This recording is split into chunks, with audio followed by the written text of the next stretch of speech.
Hello students and welcome to the second class of Gurukul online platform English grammar classes for competition exams।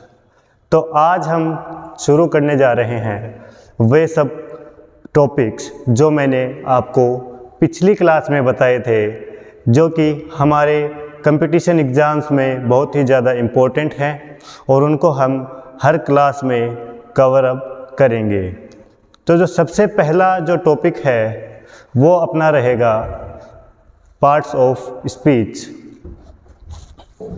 जो सबसे पहला topic जो रहेगा वो रहेगा पार्ट्स ऑफ स्पीच।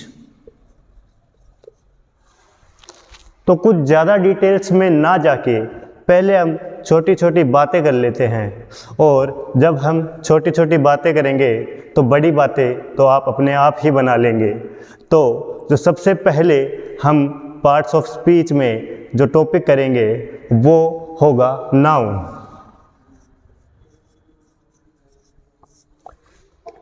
तो जो नाउन है, तो चलिए हम सबसे पहले कुछ वर्ड्स देखते हैं।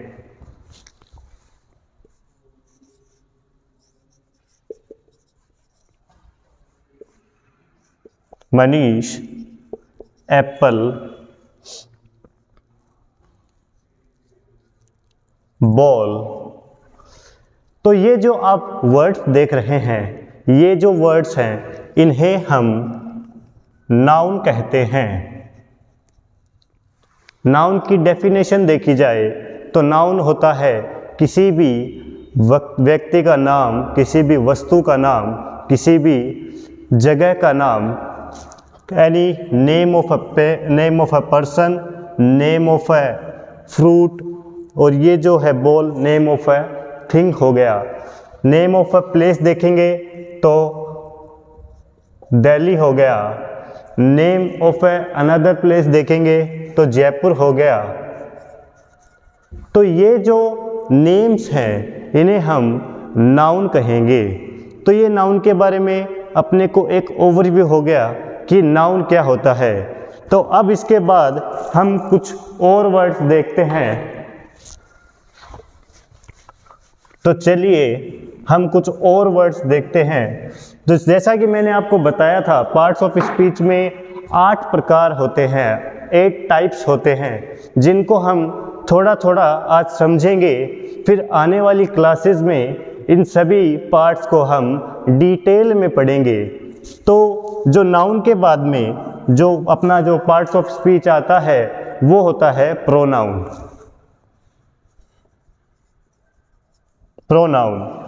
प्रोनाउन जो होता है वो नाउन की जगह पे काम में लिया जाता है। तो प्रोनाउन जैसे हम कुछ वर्ड्स देखते हैं, ही, शी, इट। ये जो 3 आप यहाँ पे वर्ड्स देख रहे हैं ये प्रोनाउंस कहलाते हैं। जैसे कि मैंने लिखा Ram is a good boy. तो इसमें जो राम है वो एक, जैसा कि आपको पता है, नाउन है। तो जो ये ही है, यह जो मेल नाउन होता है उसके लिए काम में लिया जाता है। तो राम क्या है? एक मेल है। तो अगर हम चाहें तो इसकी जगह पे ही का यूज़ ले सकते हैं। जैसे कि he is a good boy. तो जैसा कि हमने देखा कि राम की जगह ही यूज़ में लिया गया, उसी तरीके से अगर यहाँ पे सीता होती तो सीता जो है, जो शी है, वो फीमेल के लिए यूज़ में लिया जाता है। गर्ल जो लड़कियां होती है उनके लिए यूज़ में लिया जाता है। तो हम यहाँ पे सीता की जगह she is a good boy की जगह she is a good girl कर देते। तो आप समझ चुके होंगे कि जो प्रोनाउन है वो नाउन की जगह पे ही यूज़ लिया जाता है। जैसे कि ये मार्कर है, मार्कर का हमें पता नहीं कि ये मेल है या फीमेल है, तो उसके लिए हम इट यूज़ में लेंगे। तो जिस चीज़ का हमें पता नहीं रहता है उसे हम न्यूट्रल जेंडर कहते हैं। जिसके जेंडर का हमें पता नहीं रहता तो उसको न्यूट्रल जेंडर कहते हैं। तो जो न्यूट्रल जेंडर होगा, जैसे मार्कर है तो ये एक न्यूट्रल जेंडर हो गया, इसलिए यहाँ पे इट आएगा। बट अगर वो मैस्कुलिन होगा तो ही आएगा और फेमिनिन होगा तो शी आएगा। ये चीज़ आप ध्यान रखेंगे और इनके बारे में भी आगे आने वाली क्लासेस में हम रेगुलर बेस पे पढ़ेंगे। तो इसके बाद जो है वो हम देखते हैं, जो अपना पार्ट्स ऑफ स्पीच का अगला टॉपिक आता है उसे हम कहते हैं एडजेक्टिव्स। जो अगला जो टॉपिक आता है उसे कहते हैं एडजेक्टिव्स। तो जो आप ध्यान देंगे कि जो एडजेक्टिव्स है वो नाउन और प्रोनाउन इन दोनों को मॉडिफाई करते हैं। जैसे मैं कहूँ कि ब्यूटीफुल गर्ल, तो आपको पता होगा कि गर्ल जो है वो गर्ल एक नाउन है। यहाँ पे जो ब्यूटीफुल दिया है तो ये क्या कर रहा है, इस गर्ल को ये मॉडिफाई कर रहा है, इस गर्ल के बारे में बता रहा है कि जो गर्ल जो है वो सुंदर है, इसलिए जो ब्यूटीफुल है वो एक एडजेक्टिव हुआ।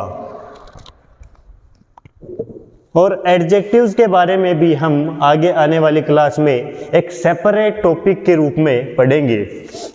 उसके बाद हम देखते हैं वर्ब। जो अपना अगला जो टॉपिक है वो है वर्ब। तो कुछ वर्ड चलो अपन देखते हैं। जो वर्ड्स है वो होंगे प्ले, लाफ, मेक। तो आपने देखा प्ले, लाफ, मेक जैसे ये वर्ड्स हैं, इनमें किसी वर्क के होने का अपने को पता लग रहा है कि अपने को यहाँ पे कोई एक्टिविटी हो रही है। प्ले खेलना, मेक बनाना, लाफ हंसना। तो ये जो वर्ड्स होंगे, इस तरीके के वर्ड्स को हम वर्ब कहेंगे। जो कि वर्ब जो होती है वो क्रियाएं होती है। तो हम देखेंगे कि जो वर्ब है वो प्ले, लाफ, मेक जैसे जो वर्ड्स हैं वो वर्ब्स होती हैं। तो इसके बाद जो टॉपिक रहेगा अपना वो रहेगा एडवर्ब्स का। जो एडवर्ब्स होती हैं, तो अपन देखते हैं जो एडवर्ब्स है, कुछ वर्ड्स फिर से देखते हैं। जैसे रेड क्विकली। जो क्विकली है वो एडवर्ब होगा कि जो एडवर्ब होता है वो वर्ब को मॉडिफाई करता है, वो वर्ब के बारे में अपने को बताता है, उसके बारे में अधिक जानकारी देता है। तो जो हम देख सकते हैं कि जो एडवर्ब होता है वो वर्ब के बारे में अधिक जानकारी देता है। तो चलिए इससे अगला जो टॉपिक है वो देखते हैं। इससे अगला जो टॉपिक रहेगा वो रहेगा कंजंक्शन।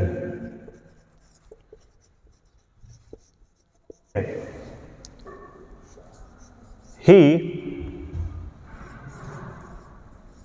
goes to, एक minute,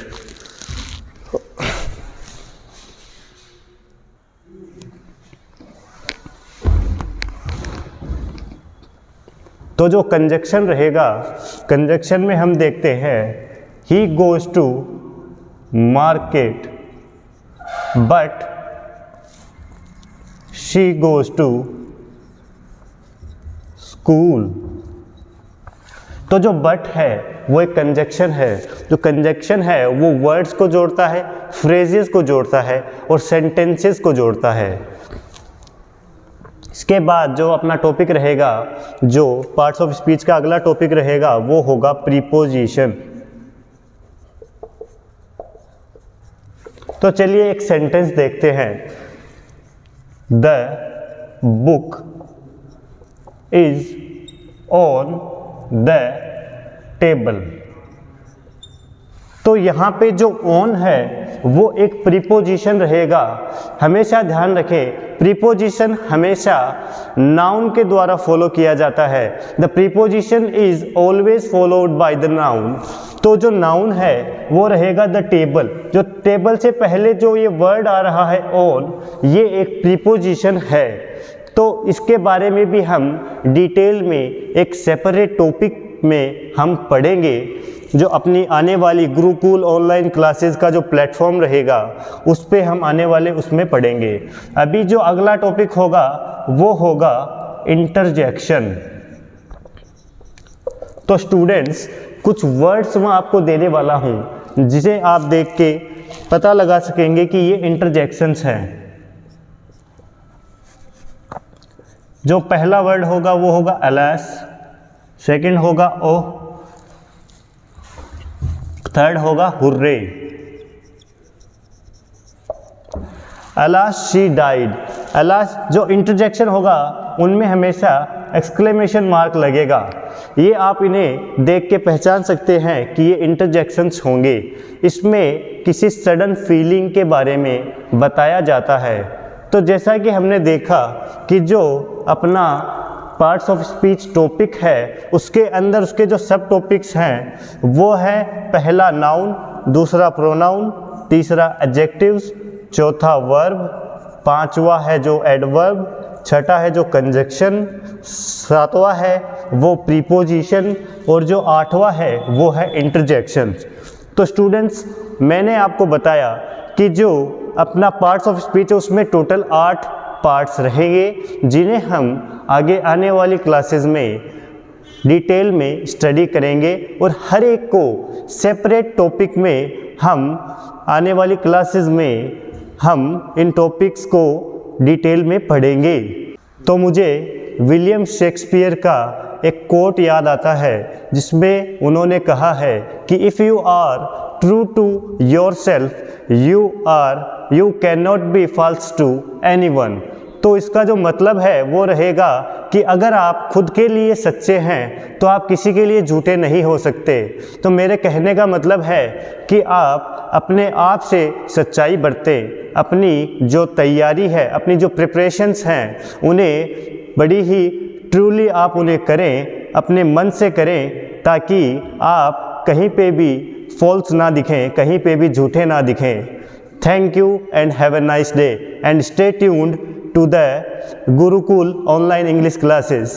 Thank you and have a nice day.